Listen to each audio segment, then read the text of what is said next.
April 23rd Plan Commission meeting, call to order. First, let's do a roll call. Washburn. Here. Risler. Here. Basil. Here. Meyer. Here.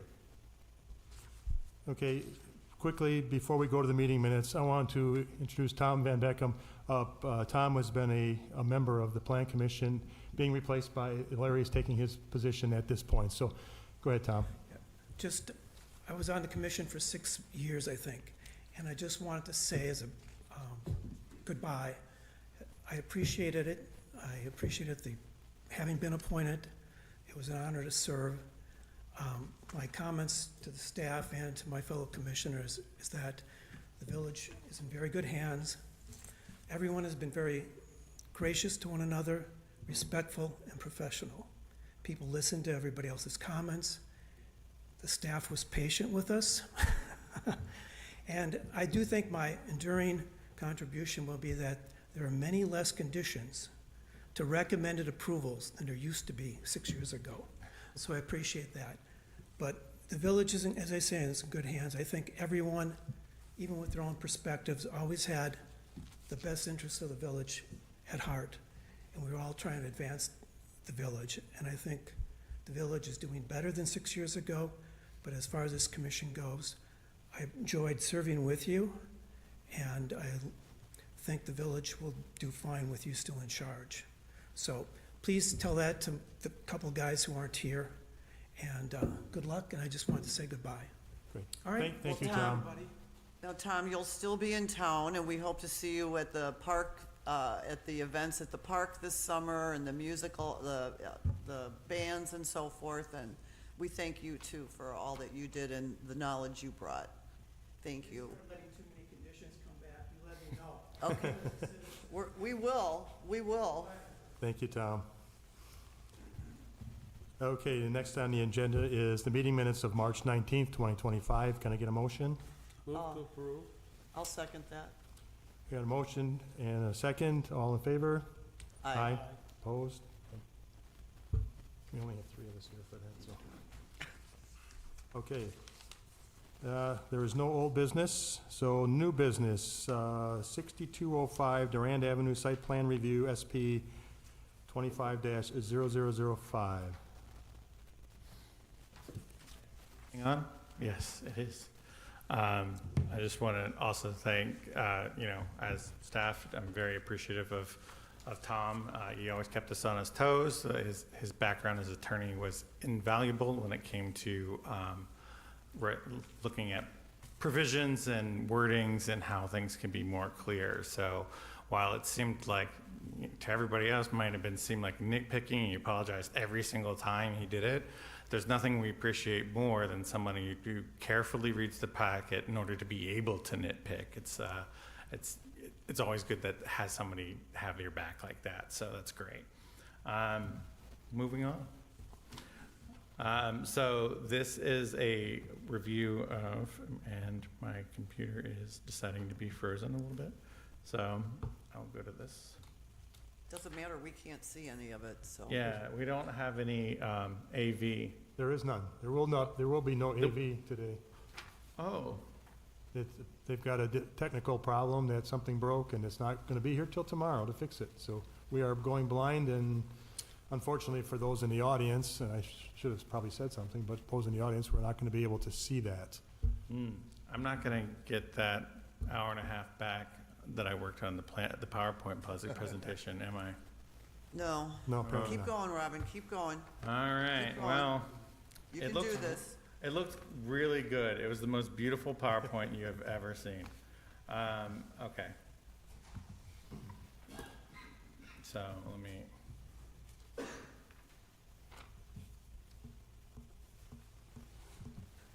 And right now Adobe is messing up, so. We have extra packets here if you need one. I might have, okay, it finally started moving. Okay, so this is for 6205 Durand Avenue. This is an amendment and a revision from a site plan that we approved about a year ago. When the previous site plan had a salon, nail salon, and a restaurant, a faux restaurant, with 6 apartments on top. I'm supposing that due to changing considerations or conditions or something like that, they're resubmitting the plan without those apartments. So it's pretty much everything is the same as the last approved site plan, with the exception of those approved apartments that are on top. So generally, there are some, so doing the review as in the packet, so because it's a multi-use building, one part is basically commercial services and one part is a restaurant. The commercial services portion would be over parked. It would have actually over the limit. But since the restaurant doesn't have a cap on the number of parking spaces, that is kind of a wash. However, the drive aisles and parking spaces do not meet our regs. They're actually, both of them are slightly larger. And our initial engineering review gave concern about the potential impervious surface as it relates to runoff to sort of a WSDOT facility right there. So they had made use of that. They had made that note. So kind of piggybacking on that, we thought that conforming to, well, they have to conform to the drive aisles and parking spaces, but reducing the parking count would also, or making those parking spaces impervious, or pervious, sorry, using pervious pavers would help with that runoff situation. Also with the, we reviewed the outdoor lighting, and I'm pleased to say, this is the first application I've seen in a long time that met all of the outdoor lighting requirements off the bat. Color, temperature, cutoff, everything. It's great. Maybe it's getting out there. As far as landscaping and screening, for the most part, it complies. They actually kind of gone overboard, with the exception of they did not have any. They counted turf grass and sod as landscaped area, and that does not count as landscaped area, so that needs to be fixed. They could also save a ton of money by basically having those areas be native prairie grasses, which count towards the small shrubs or ornamental grasses, instead of using 30 some shrubs. It seems a little tight in there, and we prefer the prairie grasses for stormwater and all other environmental benefits, as opposed to turf grass or sod. They would also save money on maintenance. The other thing on the landscape plan that we saw, that they noted that the trees were a 2-inch caliper and we require 2.5, or barring that, you can submit 2 1.5 caliber trees for every one of those. So they have to kind of choose which path to take there. Other than that, everything else, and the roof, that again, we've come across this quite a bit with flat roofs, is that they don't have the parapets as required by the ordinance. We've had several variance requests and applications for exceptions to that particular provision, so we are examining whether it's doing its job. That's what we do. But until then, they have to submit something, either a request for an exception or a plan that has those parapets on it. Everything else is as the review is good, just like it was last time. The fiscal analysis, we did not reconduct the fiscal analysis. It's just we just basically took out the apartments from the previous fiscal analysis, which means that it performs about half as well as it did. It's a little bit unfortunate. We as staff would like to see mixed use infill in such a busy area, but maybe they could, as the building owners, they could leave open that possibility in the future for an expansion. So we hope we see that again. It really performed well for all of our markers and when it had the apartments on it. Not that it's bad without them, but That's just it. So that's it for my review. Staff recommends approval of the site plan, and that's, the buck stops here with that one. And if you have any questions, feel free to ask me. So I believe, is the applicant here? Yes, the applicant is here. First, commissioners, any questions at this point? Was there any future provision made for the apartments? Or are they just off the table completely? They're just off the table. I mean, they have just submitted a new site plan that doesn't have them. As far as those plans for that future, you would have to ask the applicant. I think that most of the questions I have are gonna be geared to the applicant or his engineer, so. All right, I will step aside. Before we go, Okay. I have questions. I want to give everybody else a chance first. In regards to this, the request is to ensure compliance with the unmet regulations enumerated. We don't even have like individual steps of what is needed. And that's, to Tom's point, leaving. That was me trying to shorthand that because I know. all of the rest of the review is basically those numbers. Like, so everything else in the executive summary was things that they needed to correct that weren't up to that standard. So I think in light of that, I didn't need to renumber them. Okay. But if you would like that, I can certainly do that. Well, again, when we're doing a final site plan, there's some interesting things that are missing and that we're not getting to see and say, yeah, it looks good. I mean, but we're putting it back on staff, and I'm not sure that that's how we want to continue to do this over time. Okay, so we can either, And what's the rush? I'm guessing that's the other thing is we could, table it or whatever and go till next month and have them resubmit a full packet with the, those items addressed. yeah, those ones were pretty fairly minor as far as my professional opinion goes. There's nothing that was like critical, just some landscape corrections, anything that would be modifications. If they had if this was an approved plan and then they modified those things that I'm asking for, it would be a staff approval anyway. But with the removal of the apartments, that is basically why it rises up to the level to be an amendment that you guys see. But the visual, from a standpoint of having parapets and what equipment is behind there and how is it hidden, is important. Yeah, I agree. That's up to you guys if you want to review those or entrust us to review those. Okay. All right, we'll call up the developer then. If we can, I'm gonna call you Tom. Hmm? I'm gonna call you Tom. You take it. please state your name and address. Ray Stiebeck, 16724 Washington Avenue, beautiful Yorkville. Okay. Nancy? I had a couple of different questions. Number one, in regards to the parapet roof, and this goes to the developer as well as staff.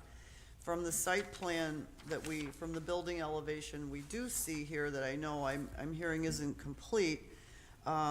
They do have 3-foot parapets, but they're in sections. And I don't have a problem with that. In other words, I think I'd rather see the dimensionality of the roof line as opposed to a 3-foot roof line just to complete our code. So Sam and Robin, just. 3 foot's required by code.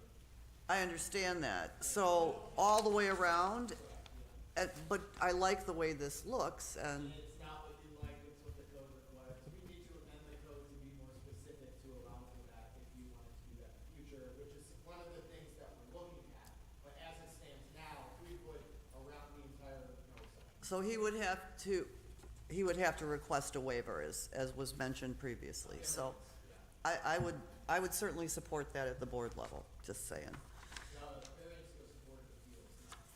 Oh, that's right, okay. Well, I would still support it at the board level. And then for the pavement connectivity, there's a lot of pipe in this project, it seems. And from a stormwater perspective, you're showing an underground storage system. And then you're also, you've got an opening going onto the property abutting you to the west. And I'm wondering to the Ambassador Title Building, is that connection gonna be made right away? Okay, so the cross-access, we'd like to make those connections right away with the adjoining properties. Yes. But you haven't worked that out yet, or? The actual details, no, I mean Walgreens, which is directly to the east, already has the curb and the access set there. The Ambassador Title, whatever that, I believe Ray Leffler owns. To the Right. west? Would be put in. We have spoken to him about the trees and everything, and he's for that. It actually would help their business and their, It you would know. help everybody. It would help everybody, honestly, how that corner is, yes. Yeah. And so then in regards to the way this building is situated, it looks like where you have those you have the crosshatches, those must be your entrances to the building, is that right? On the, again, on the west side? I'm just curious, you have the entrances, it looks like the doors. On the west side, that is gonna be, would be employee only or emergency exits.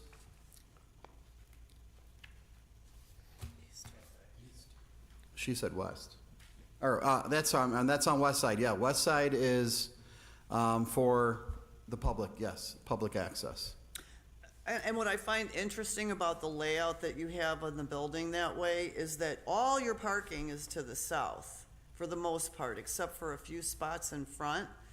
And it would seem to me that your customers now are gonna have to walk in bad weather all the way around the building, that potentially you could reshuffle your entrances there to get it closer to the actual parking. That just seems, you know, like you're forcing your customers to walk through the parking lot and so forth to get there. And is there a way to shrink the pavement a little bit? As Sam said, you've got a lot of asphalt there that would help you. Have you looked at that? Well, with the stormwater retention we have to do, we're gonna have to put a culvert, basically, the length, that's gonna be from north-south, of the parking lot for stormwater retention because of the size of the lot and what the requirements are. We're gonna have to add that, so that's basically why we kinda have it laid out like that. Well, so you're putting curb inlets in to that storm sewer, to that pipe. Is that right, Mark? Correct. And that's why you want to take the asphalt, I mean, in other words, can't you move the curb inlets in a little bit? We could, and I can. Go ahead. Speak here real quick.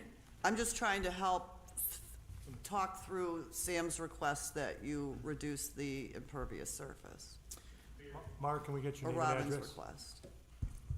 Yeah, Mark Eberly, Neil Samanson Barber, 1458 Horizon Boulevard, Mount Pleasant. Yeah, so the parking spaces and drive aisles are probably oversized slightly, but the sizes and dimensions are standard practice for what we use in our office for commercial development here.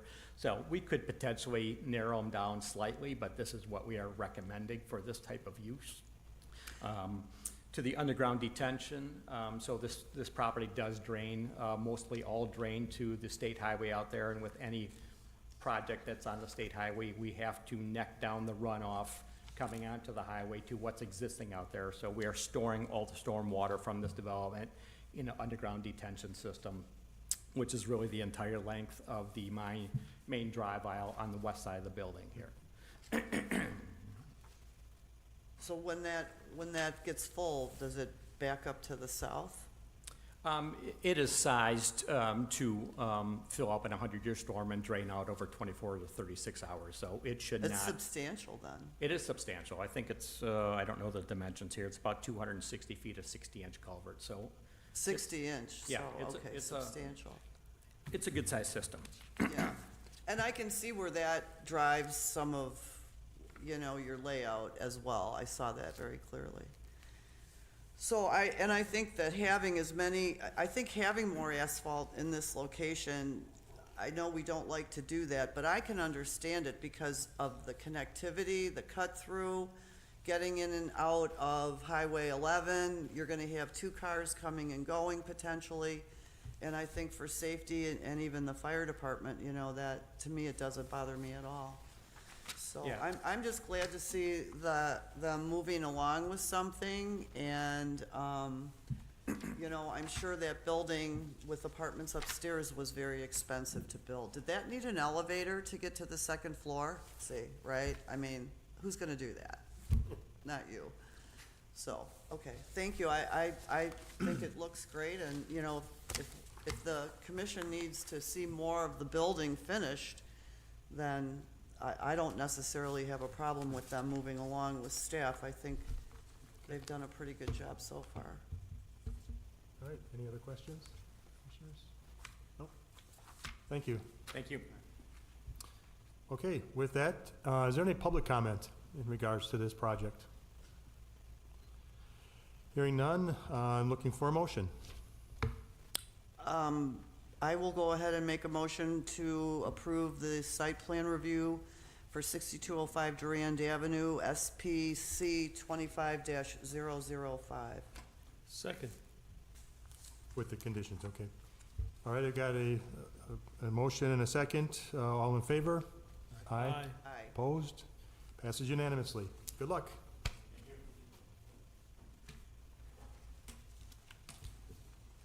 Okay, the second item on the agenda is 5901 Durand Avenue zoning map amendment, ZMA 25-03. Sam? Hi. This is, the applicant applied to amend the zoning map for properties from C2, which is moderate intensity commercial, and RL1, which is low density residential, to C2, moderate intensity commercial, and C3, high intensity commercial. The applicant wishes to construct a new bank on the property and redivide the remaining parcels for sale. So you can see on the map, there's like 4 or 5 oddly shaped parcels there. So they're gonna recombine them. The bank parcel on the corner would be the C3 location per the exhibit, and then the surrounding ones would be C2. They'll need to come in with a subsequent CSM at the time to do that land division. The village staff recommends that the Plan Commission moves to recommend approval of ZMA 25-3 to the village board. This application follows the land use element of the multi-jurisdictional comp plan.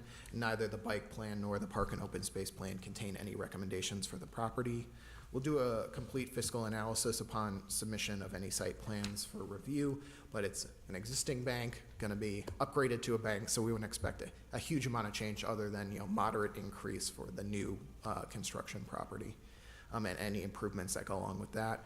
In the future, if there are new construction on the recombined and additional parcels out there, obviously that would be a net benefit as well. And that is about it, fairly simple. I can ask or answer any questions that you may have for this first one.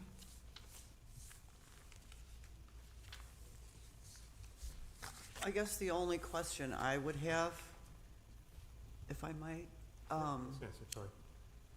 the only question I would have is, as Johnson is doing their permitting and so forth with this, based on an application that we saw here in the last month for the rezoning on Old Green Bay Road, is there any way that the access to Johnson off of Elmwood can be closed and move over to Durand Avenue? I don't think the DOT would allow it. That's not a very good idea.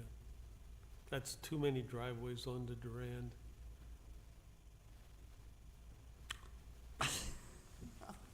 Okay.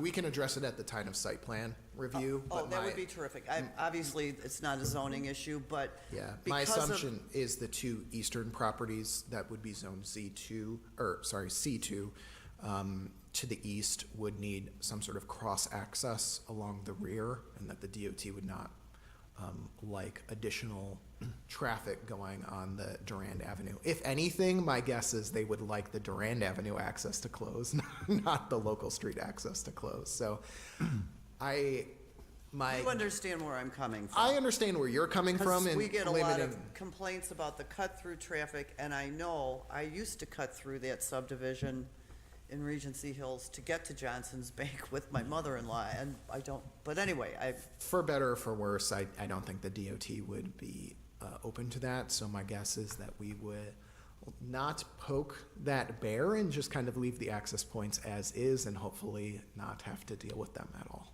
all right. I appreciate that. And I appreciate Johnson Bank for the financial group, for the commitment they've made to Mount Pleasant. We have 2 banks in our town from Johnson, in our village.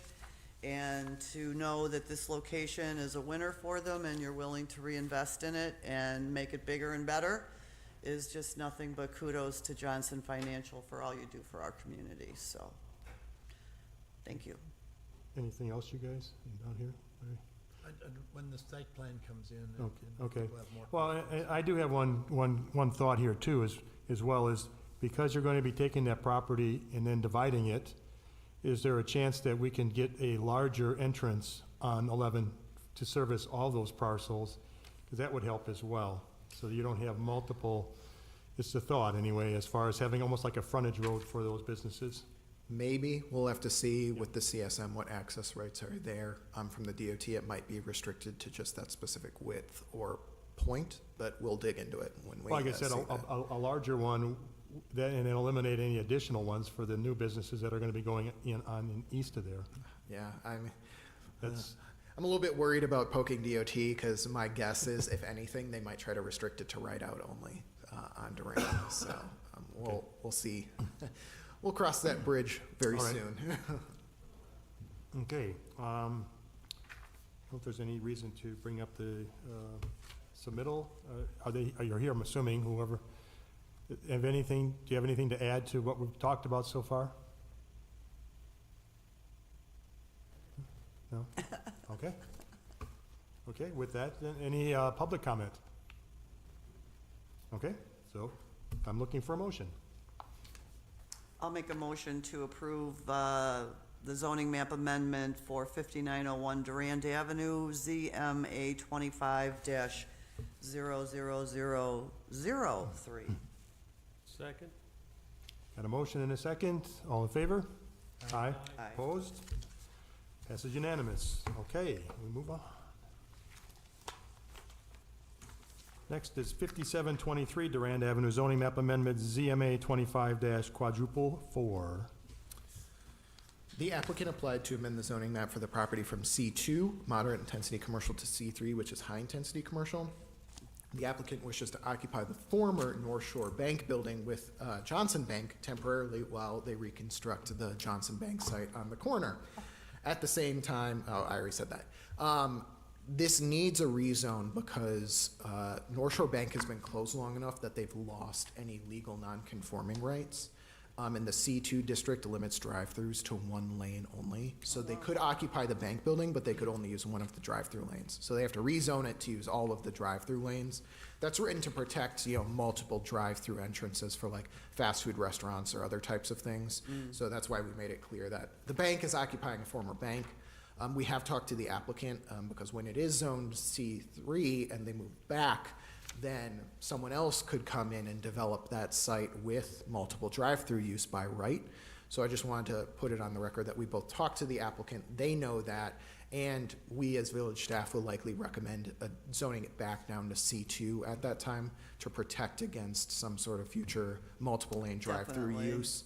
Definitely. Because car washes or other types of things have faced some public neighbor feedback there. So we want to be proactive about that. We think a bank occupying a bank isn't a real issue, and obviously a bank drive-through is pretty different than a car wash drive-through. But still, this is the way that they have to do it for the time being.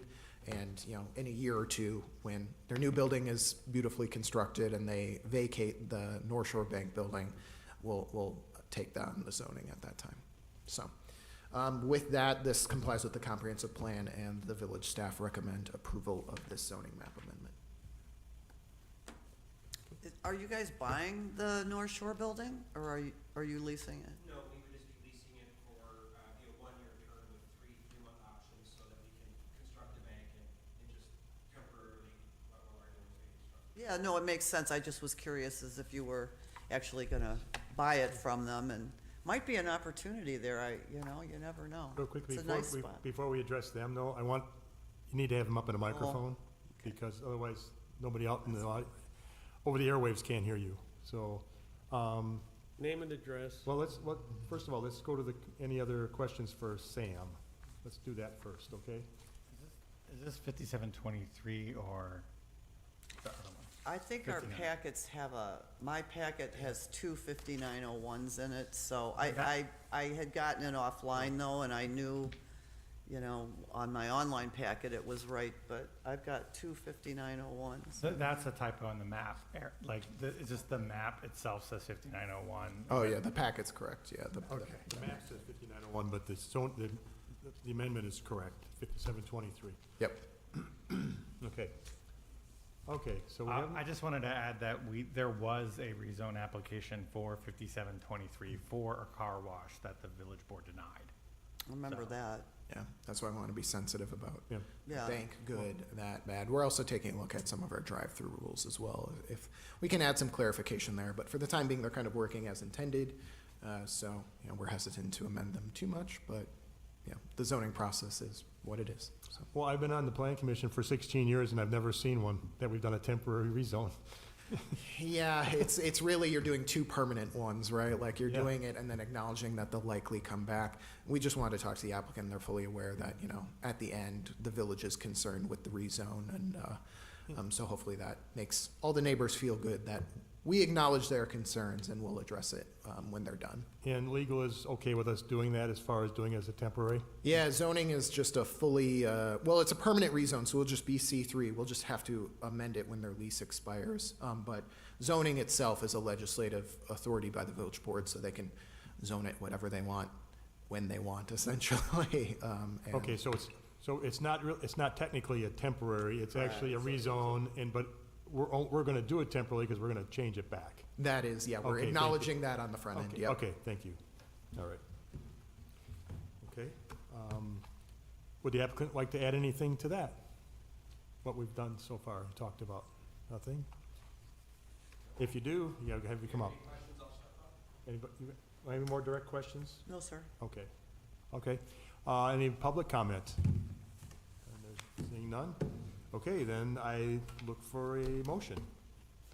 I'll make a motion to approve the zoning map amendment ZMA 25-00004 at 5723 Durand Avenue. Second. Okay, got a motion and a second. All in favor? Aye. Opposed? Passes unanimous. Good luck. It's gonna be an interesting move. Can't wait to see your building. Yeah. When you get your architecturals done, so, yeah, it'd be great to see it.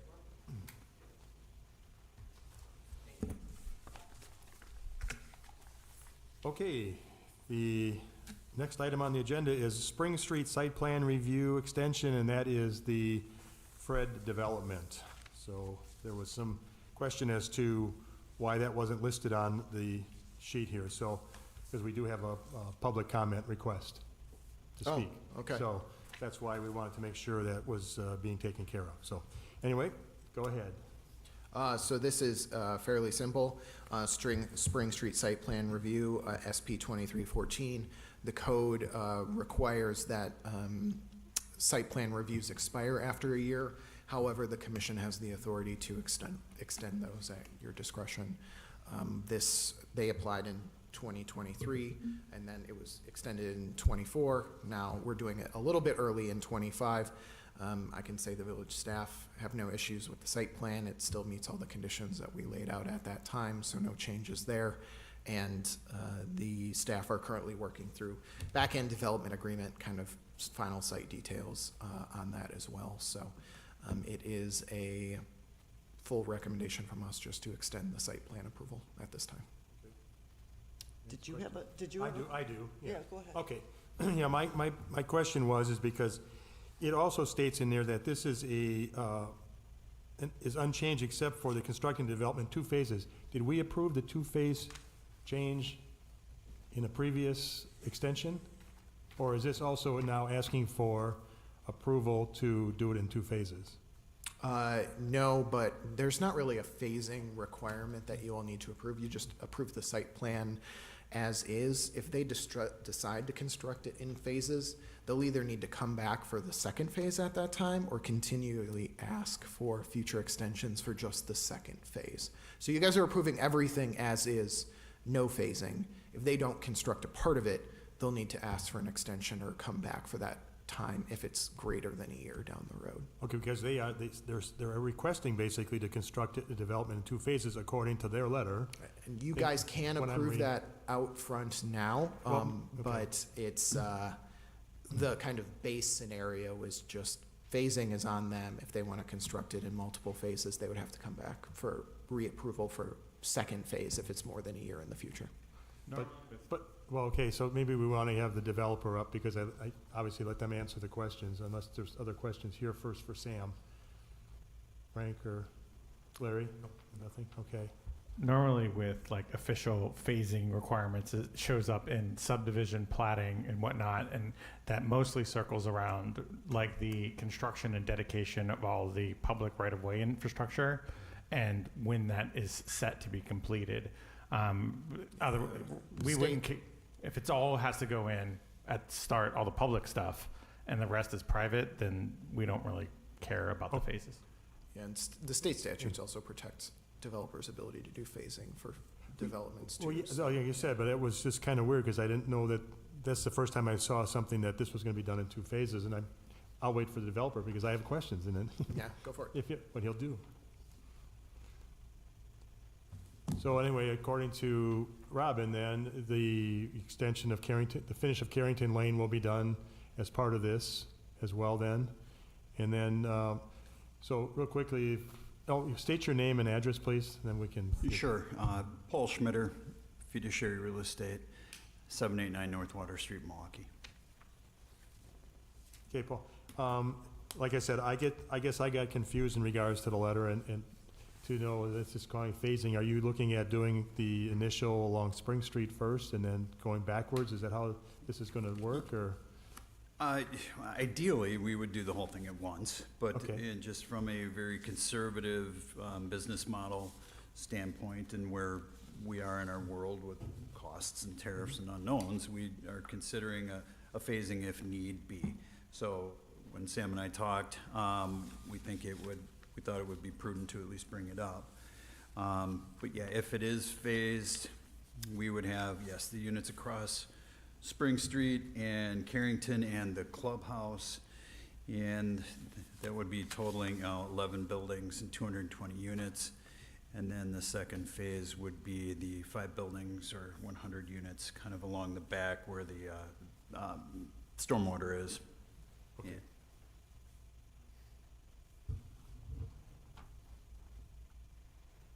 Yeah, he doesn't have, they don't have any accesses on Spring Street, so they've gotta go in on Carrington. And this is part of TID 7, isn't it? So I would assume within the developer's agreement, they're gonna have certain financial commitments within the TID that they've already made, so in terms of value and so forth, to be created within time periods. So, you know, I think that Fiduciary has done a great job with the the property on Brown Road and Green Bay Road.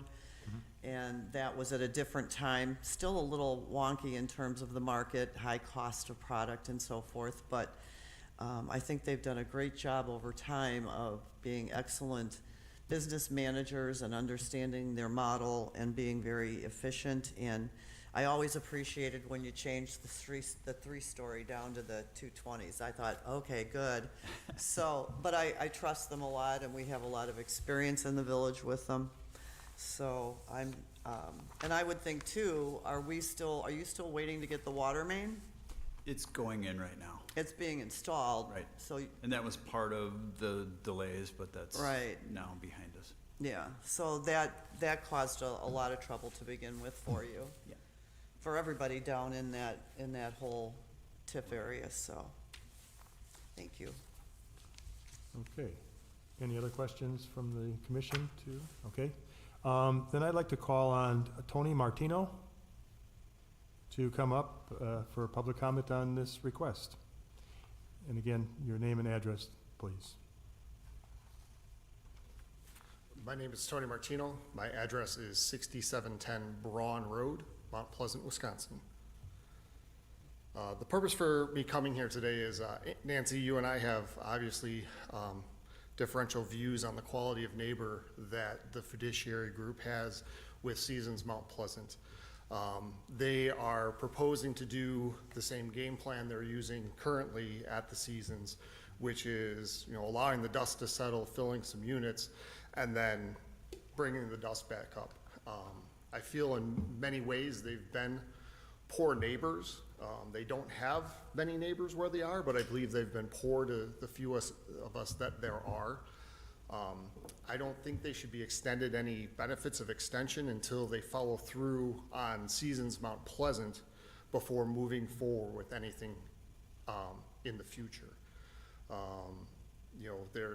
When they go through the phases of development they're asking for, you kind of expect with development, there's gonna be a little bit of hurt, a little bit of pain. But the amount of dust, debris, wind-blown debris coming off of these construction sites and ending up in the farm fields on my property is excessive. I think if there's things they could do that they don't do to be good neighbors, couple instances, when they redid the ditch, things that would cost them more money, such as moving a utility pole, they got a variance to not move utility poles. But then they come and they want to tear down ornamental gardens and trees on my property because that's free to them, right? That's up to me to replace it once it's gone. I have an orchard on the property. When they expanded that ditch, they cut through a couple root balls of trees. I have lost one, excuse me. I've lost one income producing tree. I'm probably going to lose another one. It's about halfway. We've been trying to save it, but I don't know if it's gonna survive. That costs me personally. Also during that expansion, they put bales and erosion control things in while they plant the grass. On their side of the road, they've removed everything. On my side of the road, it all still exists. They have not come and removed the stakes from the bales and stuff for that erosion control. They've also, when they were doing the new apron cuts for the driveway, whether they have faulty engineering, bad measurement, whatever it is, they've created a pitch such of my driveway that it's caused damage to two. I have collector cars. It's damaged the front end of one and the exhaust coming out the rear of another. It has damaged my boat trailer pulling out of the driveway. You can see grind marks where the trailer drags because of the pitch of the driveway. I had a contact there that we were kind of working through things. That person has fallen off, never responded to anything, emails or phone calls, text messages. I continue to this day. One of those collector cars is sold, so I don't have the problem with that one. But the one that with the front end damage, I have to load my car onto a car trailer, drive it out of my driveway to somewhere else, unload it from the car so that I can enjoy my car, bring it to car shows, the drag strip, such. With my boat, I need to lower the hitch all the way down so that I gain clearance at the back of the boat when I'm pulling out. And then that's an unsafe way to tow the vehicle or the boat. So then I have to find a safe place, pull over, disconnect the boat, raise my hitch, put the boat back on. All because from the very beginning, before they ever did anything, and I was looking at it, I said, listen, that pit, you're gonna have to go up my driveway to get this pitch right. Your angles are wrong. And they just kind of blew me off and blew me off. So I feel that they're a bad neighbor at this point in time. I don't think they should be rewarded with any type of extension that would allow them to profit more off of Mount Pleasant until they can prove they can be a good neighbor where they are. Thank you, Tony. Appreciate it. Okay, I guess it brings a number of questions in my mind as to, these are access driveways that I would think that our DPW should be all over, and engineering should be looking at to bring that back to its original state, or at least accessible to those neighbors who the ditches were done or And I'm gonna guess maybe they have, but maybe you know more about this, Sam. I don't. That's purely a Public Works thing. So I will just make Public Works aware after the meeting that they can go look out. This is, being recorded and streamed. So I'll just point Public Works directly towards the testimony so they can hear it directly from yourself. They can look into it. But yeah, when it's in the public right of way, it's not really this committee's purview at that point. Exactly, and I think it should be handled that way. So again, Tony, I wish you luck. Hopefully that they will get to you, I'm sure, and Sam will follow up with that. Yep. I know I'm not here, so the village came out, they sent surveyors out, and all communication is stopped. Well, Nothing has, no one's even said, hey, Tony, that's the way we're gonna be. We'll make them aware. That's the best we can do. This committee's purview is not like any of your complaints, unfortunately, so. It is, the purview is the fact that we'll be reporting the extension in 2 phases, subjecting other Mount Pleasant residents to what I would subject. So it is within their purview to take land. I would be extremely cautious and not recommend the committee look at a separate site to rule on this one. no, Every because property is well, first of all, even if they don't finish down on the south end, these two are very distinctly separated as far as the ability for people who are going to rent, are not gonna rent down on the southeast side versus out here. This is gonna be a completely different, group of people who are gonna be renting there, so. They're not picking up their roofing material, they're not picking up all their waste. It's the construction, it's not that the people there are good, Okay. My only complaint about the people would be the fact that there's all these multicolored lights sitting on their balconies. It looks like an RV park, with old owl lights and stuff. It's not very attractive looking, but again, it's their individual property. I don't know if I can much say something about that. But as far as the contractors people across both projects. And the contractor has shown disdain for the residents of Mount Pleasant that they affect. And I believe that it's connected. I just don't think that we can, the site plan meets the zoning ordinances as it did a couple years ago. So functionally, if you all deny the extension, they would reapply and we'd revet it for the same thing. So I understand. Yeah. Just to confirm, you're the property directly to the west of them on Brown Road? Where? Pardon me? The old Apple lady's house? Peggy Rendell's house.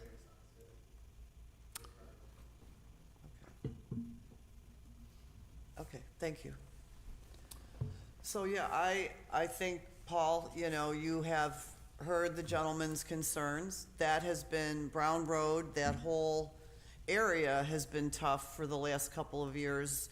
And it started with the beginning of Foxconn. Fiduciary didn't start it.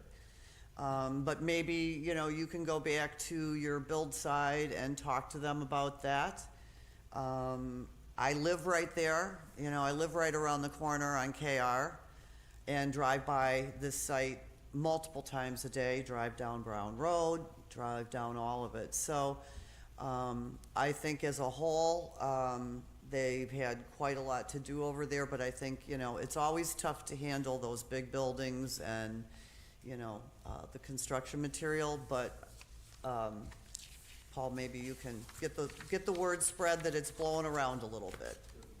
And certainly we'll have DPW, I think it's reasonable, Joe, to have DPW, have Sam contact them to find out what the status is and so forth, so. But I too don't feel that it's relevant or germane to the issue before us and in terms of their, wanting to extend their approvals on the other side of town. Their plan review extension, to me, makes sense. We've had to, it's taken extra time to get the water main out to them, and times have changed. So I would make a motion to approve the Spring Street Site Plan Review Extension SP-23-14. I'll second that. We got a motion and a second to approve the extension. All in favor? Aye. Aye. Opposed? None? So be it. It's carried, and good luck, and We'll hope they can, take into account your comments, and, you have a very special property there. I remember taking my daughter when she was a baby over there and helping Mrs. Rendell as she was getting older. We'd wheelbarrow her apples for her, and she grew the most beautiful gladiolas that you've ever seen for her church. So you have a very special property there.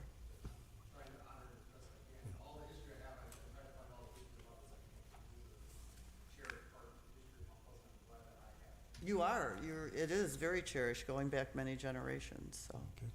Tony, Any when- other- when any- did- when any- did oh, you, go ahead. I'm sorry, Go when ahead. did you purchase that property? It was purchased in 2019, and that's when we started the rehab of the farm and the house building. Okay. Is there any other public comment? No? Okay. Okay. Tony, thank you for your comments. Okay. Who's going to present this? The parks, the Dirksey, Drodes, Turek, and Pheasant Creek Park plans. Yeah, I'll just present it. I'm sorry for the tech issues. IT is aware and they're actively looking into the fixes on the TV. I have some extra presentations printing in the back that I'll go grab for you all, but the plans themselves are in your packets. Our friends from MSA are here. The board approved a contract with them to look at updating the neighborhood plans for these parks as they'll present. A lot of them were kind of old, subdivision park land donations to get around impact fees at the time, and were never really planned for updated. George felt that he had kind of gotten to a point where he was caught up on a lot of the deferred maintenance in some of our existing parks. So this year was the year that we could start looking forward and improving some of our other existing parks to add things like trails or playgrounds that they'll present in a second. So MSA has led that planning effort for these 4 neighborhood parks. From here, what we'd look for from you all is a recommendation, just that you're on board, kind of an informal thumbs up. The village board would formally, adopt a resolution supporting these when, we have the board able to look at them. But that's really about it. George apologized that he couldn't be here today, but he's on his spring break trip himself. So, we take the time we can get with our families, right? So thankfully MSA is here, and I'll turn it over to them and then go grab some of those presentation packets for you guys. I have been informed that by IT that the presentation is being displayed online. So for those streaming and for those who want to review this meeting later, that those presentation and visuals will be there. Good afternoon, everyone. Kevin Byrne, landscape architect with MSA Professional Services. And then I'm Hannah Kramer, also a landscape designer with MSA Professional Services. We are located in Milwaukee at 220 Buffalo Street. As Sam mentioned, we've been working with George and Sam to kind of take a look at the neighborhood parks of Dirksey, Droste, James Turek, and Pheasant Creek, and take a look from a conceptual level how we might be able to develop those to provide better assets for the neighborhood. They are kind of classified as neighborhood parks. We did have a presentation pulled together for you. I know you have some of the information right now. The packets that Sam is getting kind of dive into and show a little bit more information on the in-depth site analysis and inventory that we did do of those 4 parks. What we'll do, though, is in your packets, I know you have our concept drawings and the cost estimates that we put together. So we'll start with that. A little introduction, as we talked about. MSA has been working closely with George and Sam. We went out to the 4 parks and did an on-site site inventory and analysis, as well as looking online at GIS information, historical aerials, and some of the other information of the surrounding properties. What we did was we put together a report kind of explaining our findings for that. We then dove into phase 2, which was creating concept drawings, going back and forth with George and Sam. We did have public input sessions as well regarding that to get public input on those. And we created the concepts that are in your packets. Those have gone back and forth with George several times now, so that we've been including staff's comments.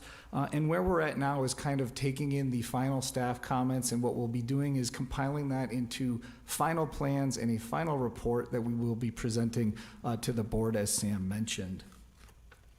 I know you don't have the site analysis in front of you, so we'll kind of skip over those at the moment. But Hannah will move forward and we'll start talking about our site concepts, and then I'll jump in and kind of go over the high-level cost estimates that we've been providing to date.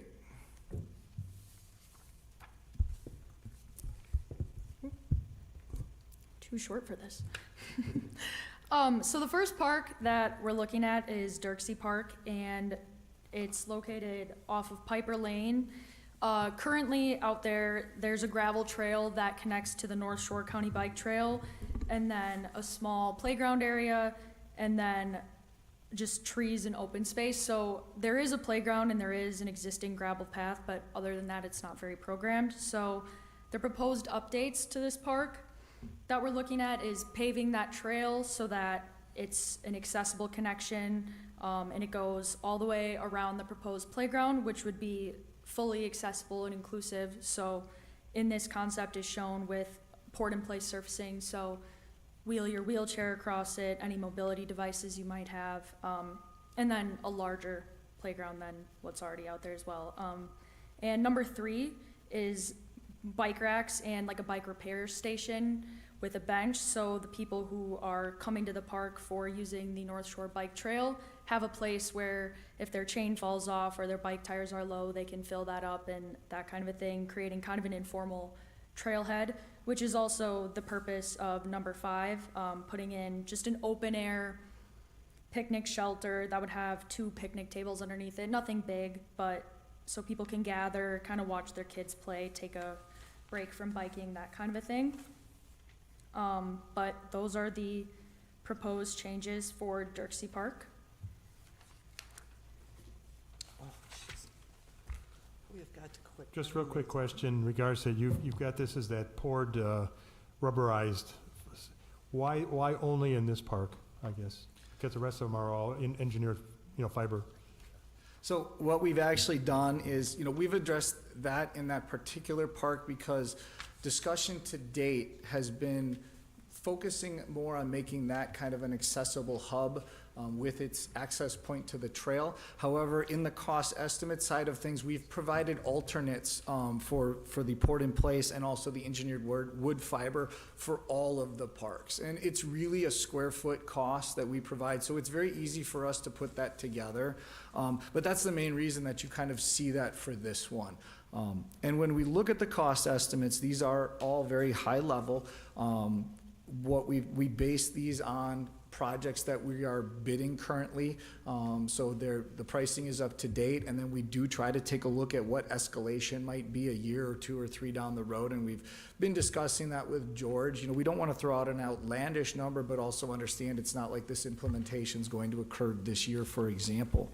One of the other items with the probable cost estimate is we line item everything here so that as the project moves forward, priorities can be, determined. If something needs to grow or shrink, if a donor comes in and says, oh, I'd really like to have a bigger shelter out here, those are the things that we can start to look at as the project progresses because we've broken that out. We haven't just said, oh yeah, it's a $500,000 park. We've come in and said, well, we've got this much concrete and this much poured in place, and we can start having those discussions about what's important. Okay, thank you. So with that, looking at Dirksey Park, we are looking at a total cost of a little over $700,000. But as you can see, the reason that we break it all down is so that this can continue to be developed as it goes into the next phase. This is all considered high level. The next round would basically be if George and the village and the community decides that this should develop further, we would dive deeper into more detailed construction plans, and then obviously that would get flushed out on priorities, and then also basically more accurate cost estimates. We always include contingency in our budgets because we do know that fluctuation in the market. We include costs for the engineering and the bidding, and then also construction, administration, and observation.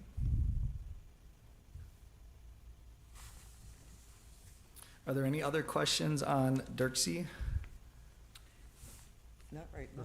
Okay, we'll move forward with Rose. We got one here, right? Sorry. Larry? Hi, thank you. How many people do you estimate would be served by this park? I mean, in terms of the neighborhood that along the western side of it.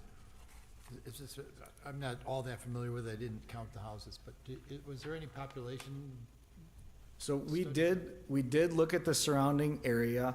I don't have those numbers with us, but basically in working with George, these are considered neighborhood parks. So generally, I want to say, I'd have to look at what the radius was, but we looked at radiuses, whether it was a quarter mile or a half mile. That's what we looked at. As far as, the surrounding people, we always looked at like walkability to the parks, because as you notice, Drozd is a little different, but the other three parks, we're not implementing parking. So it's primarily kind of that quarter mile, half mile walking distance is generally what we looked at. And then also, obviously, Dirksey has the pathway next to it, which is why it's a little bit more bicycle focused with the rest area, the bike racks, and then the bike repair station. And are there other parks along the bike trail that are similarly situated along it, or is this unique in that regard? This is unique to Mount Pleasant. That's a very good question. We will take a look. We did not do site inventory outside of Mount Pleasant. We will add that to our list and get that into the report. I don't mean to make you more work, I just was Oh, no. curious more than anything if there are other, Yep. and specifically within Mount Pleasant. Yep. None in Mount Pleasant that I'm aware of along the trail. We will double check that though. And we will look and see if there's anything along the trail. That's a very good comparison to take into account. I think we were a little bit focused on Mount Pleasant, so we'll add that. That's a very good suggestion. Excuse me, Larry. Don't bill me for it, though. No, we won't. Okay. Larry, are you talking about the Kenosha Trail that's there east of your house? No, just this one here, just the one the North Shore Trail here. Okay, that would, that one. Okay. Because for instance, Smolinski Park is connected to the Pike River Trail system, so yes. you were just specific to this Just trail? this one, yes. Okay. In terms of usage of the park, bang for buck, I guess, is what comes to mind. It's a big budget, and if 50 people a month arrive at the park, it seems like it might be a lot Okay. of investment, that's all.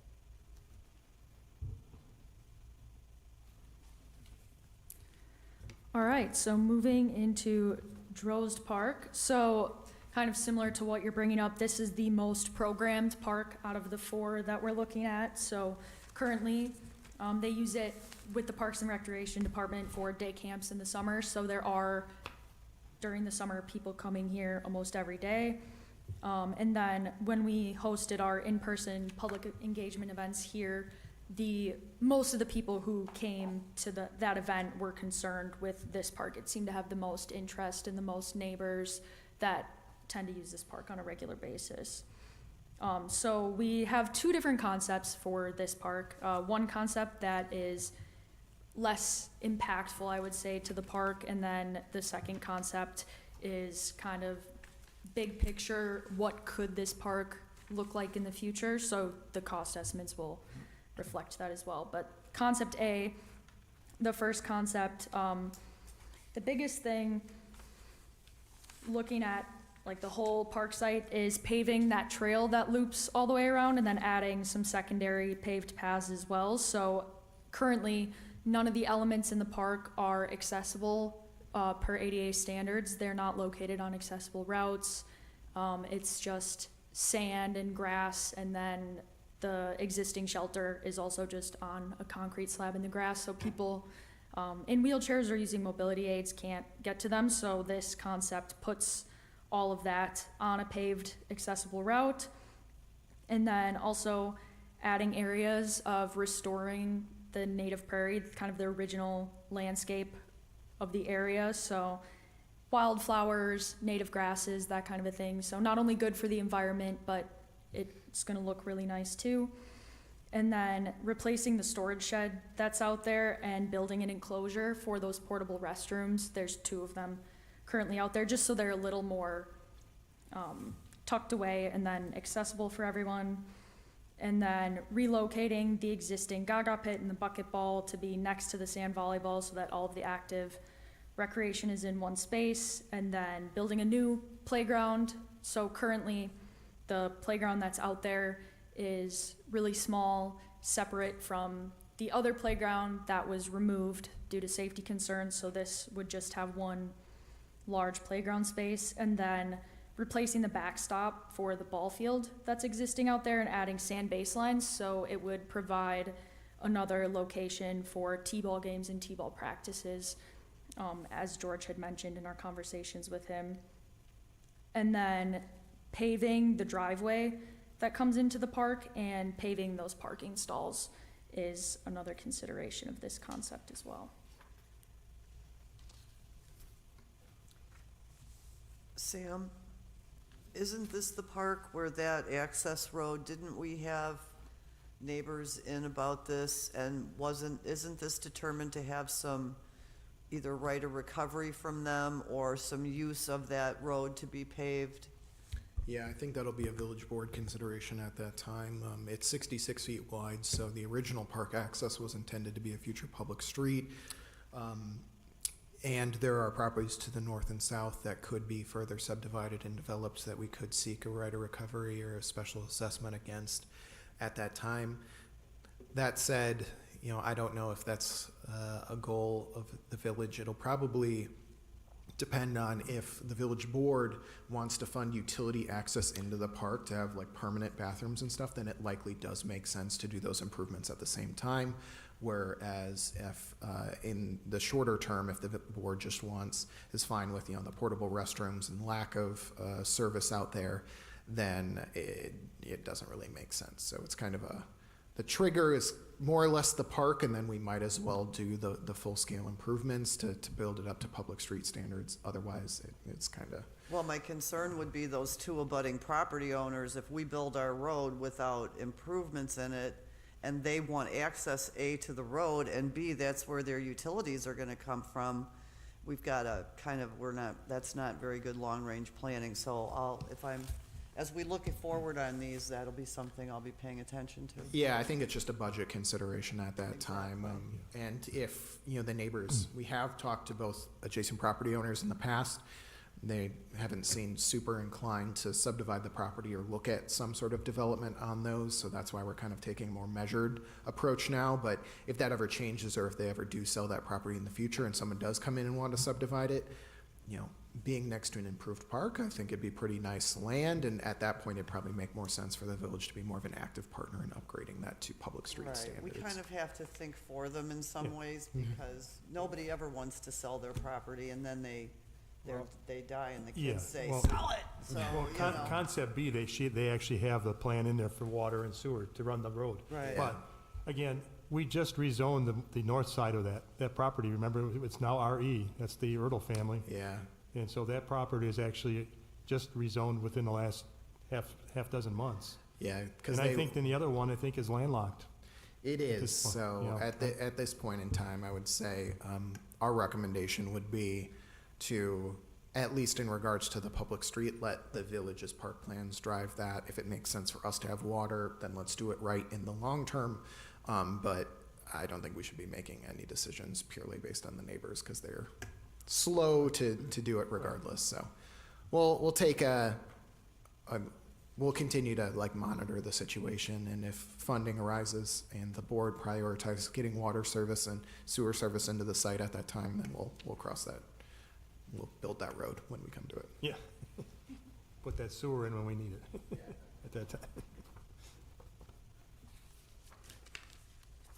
So moving on to the cost estimate, one thing I'd like to comment on, and we understand, you know, the comment and expense of the parks in correlation to the number of users. One of the reasons that we did this study, and to the fact of what Hannah was speaking to, is improving accessibility, bringing the parks up to kind of what is now considered more modern standards, and then also, as witnessed at Drost, is, you know, the fact that a lot of the playground equipment is at or beyond its life. There are now situations where some of the playground equipment, such as what happened at Drost, is an unsafe situation where it's had to be removed. Also getting to the point that, for example, at Drost, if the ball diamond is improved, it may get more use from Little League or T-ball. And so that's that was one of the major drivers of putting these concepts together and putting together a pricing on them that would bring it to a very high quality neighborhood and almost semi-regional kind of park here, Drozda is the biggest of the four. So that is kind of what some of the drivers is for the cost and the thoughts behind improving these parks and bringing them up to date. I was specifically looking at the Dirksey Park, just because there is no parking for it. It's truly a neighborhood park. I grew up in a similar situation. We had a little park that we'd walk to, and there were no parking spaces. And there might be 2 or 3 other people there at any given time. So I was just trying to balance this expense versus usability or useful, how it impacts the village financially versus how many people it serves. So that's just something in the back of my mind as I look at this. No, that's perfect. We appreciate that, and we will discuss that with George. With that, are there any questions or comments on Concept A or the cost estimate associated with it? All right, we'll move on to Concept B.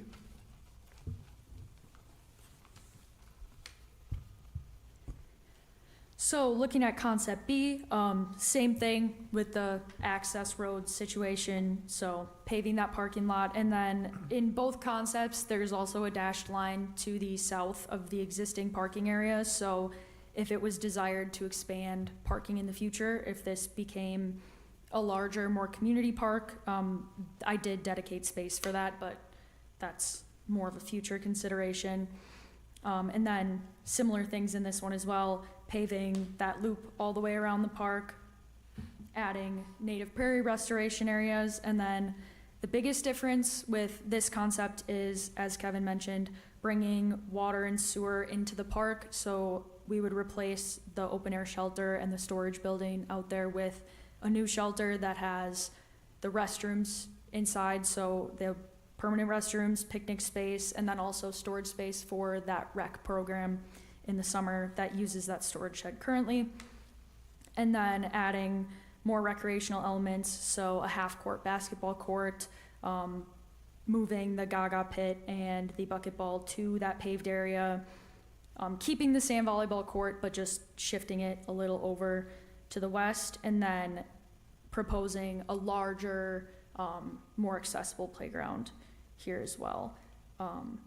Oh, and then same ball field improvements as well. So this is kind of the, if money wasn't an object concept, looking at what this park could look like in the future.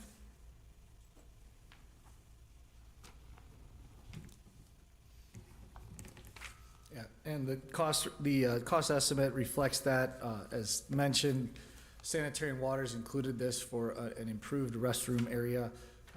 Are there any questions or comments on Concept B or the cost estimated associated with it? We will talk to George and Sam and take a look if we need to do some additional concepting on the price for that roadway improvement, based on Sam's and George's comments back to us. Joe?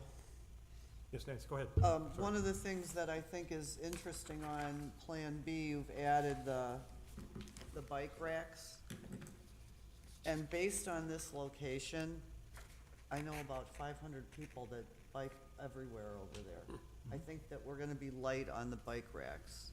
That's my, if of all the comments, right? But Yeah, that's right. okay. So, and that's, Denise's neighborhood, and she's, oh my gosh, they're all over the village with their bikes, so. I would assume this park is gonna generate some more bike traffic. No, thank you. Yes.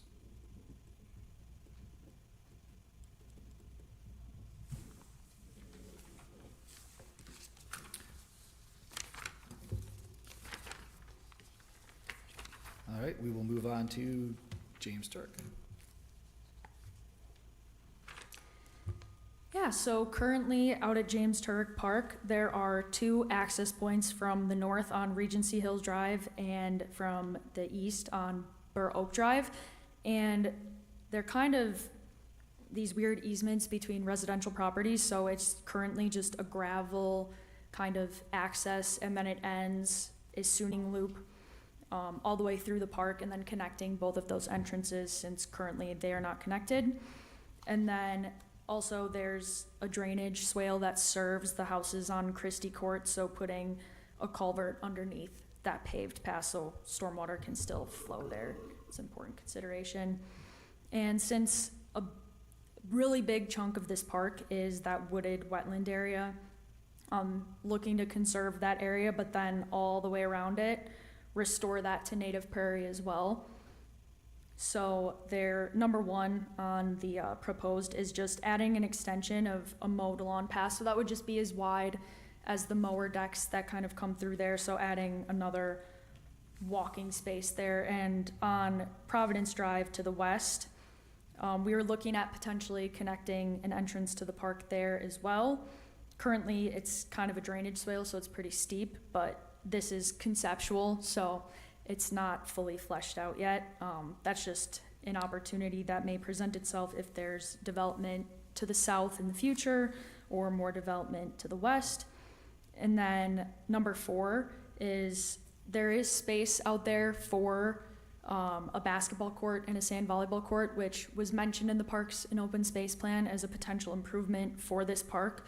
But I don't think that this park is a huge active recreation park currently, or it brings in a lot of people that are looking for that active recreation. So I just have kind of a dashed area if that is a desire in the future. But currently, I don't think that's a priority for this park, so we're kind of just leaving it as open green space. And then adding, similar to Dirksey, just a small open air shelter so people can gather, watch their kids play on the playground. And then, yeah, there is swings and a really small playground out there right now, so proposing just making one continuous playground and paving the area around that, making kind of a picnic space for people to gather. Okay, just real quickly, Hannah, there is going to be development directly south of this park. So I'm assuming that's been approved, or it's going to be going through. Zoning's approved. The zoning's approved, so what the final development is, but there's gonna be a significant number of homes in there. So, and I see, is that that dotted line there on basically the playground area going towards that property? What's that dashed line there? Is that? So that is connecting to that assumed development to the Okay. south. When we had developed these concepts initially, George wasn't sure to what degree the development to the south was fleshed out, so we didn't know exactly where we should connect it or kind of what that might look like. So when we get kind of an updated idea of what those houses and those roads will look like, I think we can more intentionally connect this park. Yeah, I was gonna say either through there or off of Providence at some point to make that the paved entrance as well. Because it's obviously gonna be a huge biking area, and access area for the local kids. For So sure. we haven't seen a site plan yet for the parcel to the south? Yeah, we several. Okay. Does they include an easement for a path to the park? It's the developers who propose it. Yeah, Okay, yeah. okay. That's been under consideration a number of iterations. The zoning has now been approved, but they'll be coming back to us, very soon, I'm sure. Oh, okay. No. History I'm not aware of. So I think what I've always felt about this park is that it's a tough one because its only access is limited to foot traffic. So we have to be careful because if we create a park that has, as you mentioned, higher uses, then we're gonna have people parking all over the place and walking through yards and so forth. Ideally, I believe at one time in the plan, Biscayne was gonna go east, cross Providence, and kind of dive into this, or Providence was gonna continue south. So, as we look at that note number 1, potential connections, because we only have half a right-of-way there, that really is your only, is the developer to the south.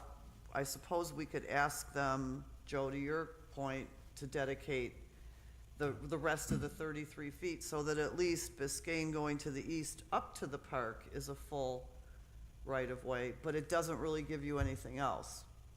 In other words, there's no room on this to put a parking lot or to do anything much other than that. Well, there's houses there by the entrance of number 8 there.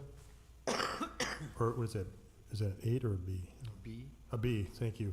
There's houses adjacent there already. It's actually the parcel that's where that dotted line comes across diagonally from right to left is the one that is where that's gonna hit the Green Bay Road properties. So it's, that little pathway on the east side there, that's already between houses. Yeah. Right. Frankly, the access and right-of-way issues and easements for the pathways and stuff are kind of a mess there. That's why you see this plan having a very measured approach for the time being. Yeah. Obviously the costs, these are still fairly significant investments, but you see us focusing a lot on natural area restoration and things like that, because there's a lot of like title back-end real estate issues that we'd have to work through to make more significant improvements. So I think for this time, this is a really nice vision, something that the existing neighborhood could do. And then Exactly. if we get more clarity on the development to the south, or, the board decides to accept an in lieu of dedication for more parkland or anything, we can always update the plan, but we wanted to roll with certainty now, and then we can always change it in the future. No, I think you've done a good job of capturing what it really can be used for. It has limitations. Well, thank you for those comments. Are there any more questions or comments? And we will finish up with Pheasant Creek.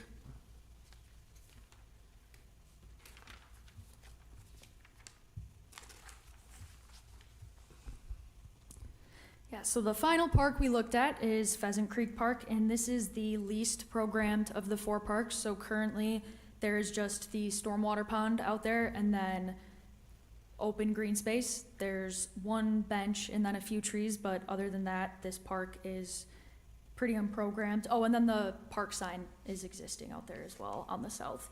So one of the biggest things when considering kind of what to do with this park, there is access from Baldeel Road and from Lindsay Lane on that cul-de-sac, but nobody really knows it's there. It kind of blends into the houses and the backyards of the surrounding parcels. So adding park signs from Baldeel Road and Lindsay Lane is something that we think would be a good idea to kind of welcome people into the park and show them that it's not private property.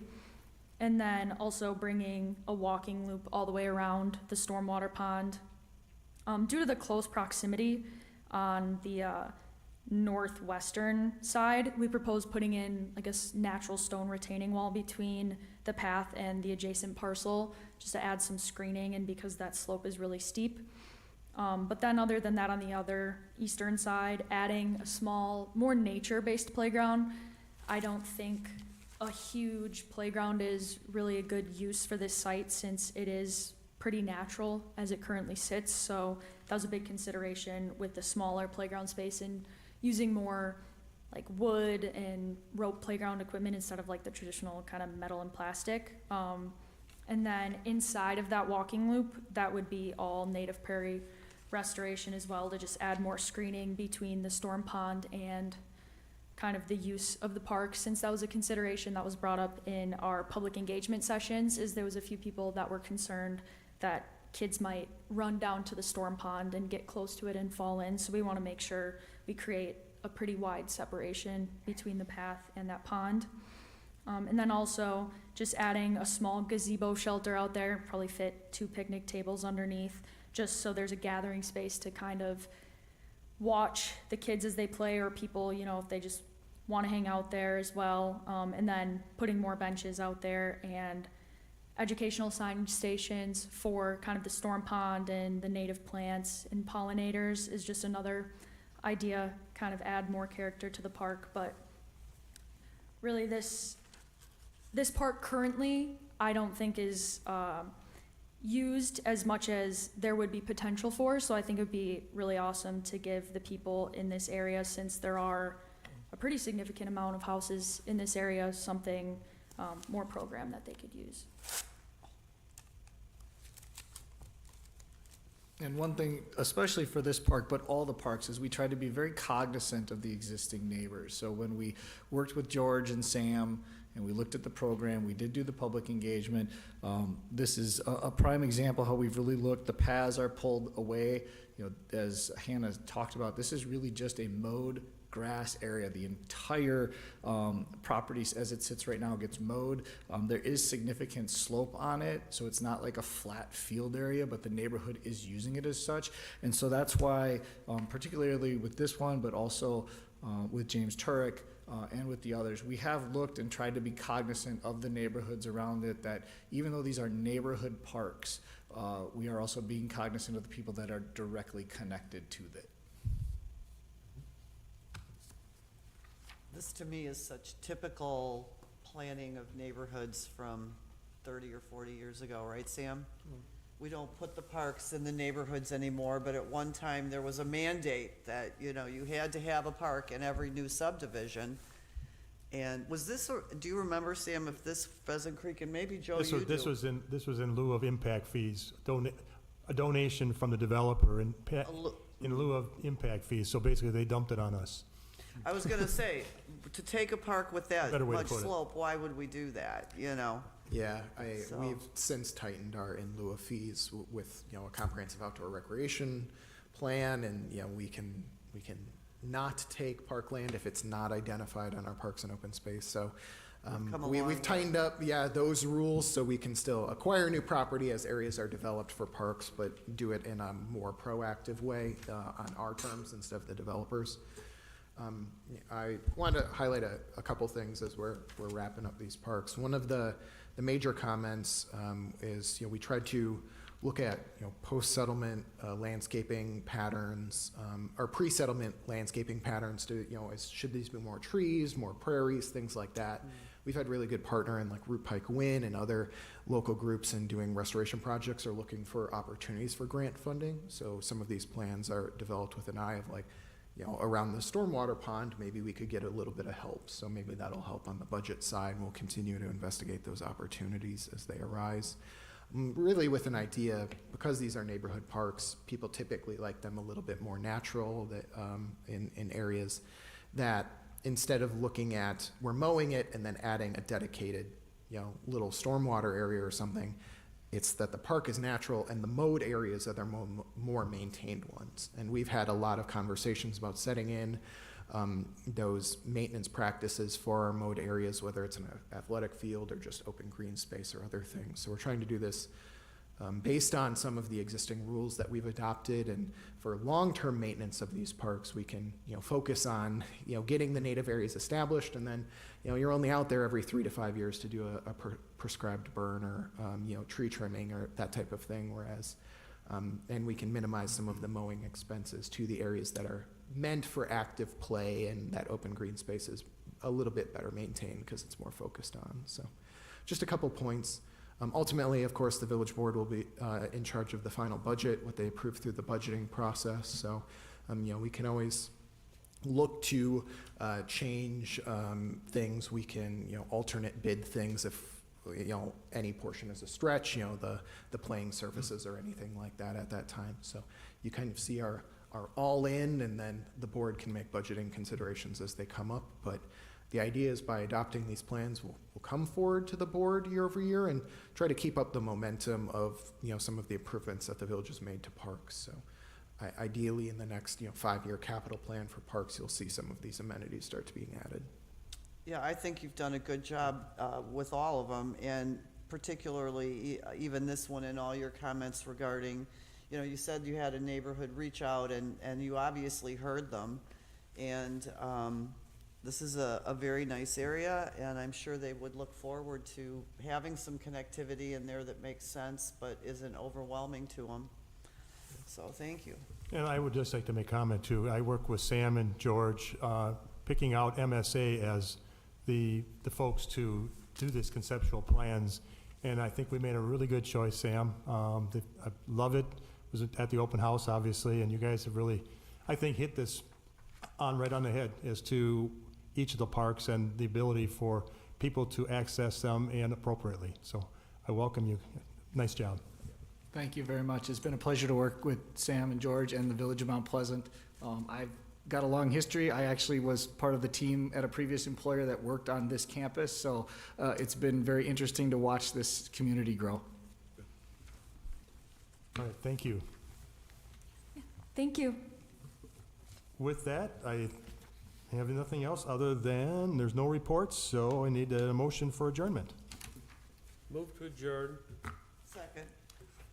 Motion and seconded. All in favor? Aye. Opposed? Thank you.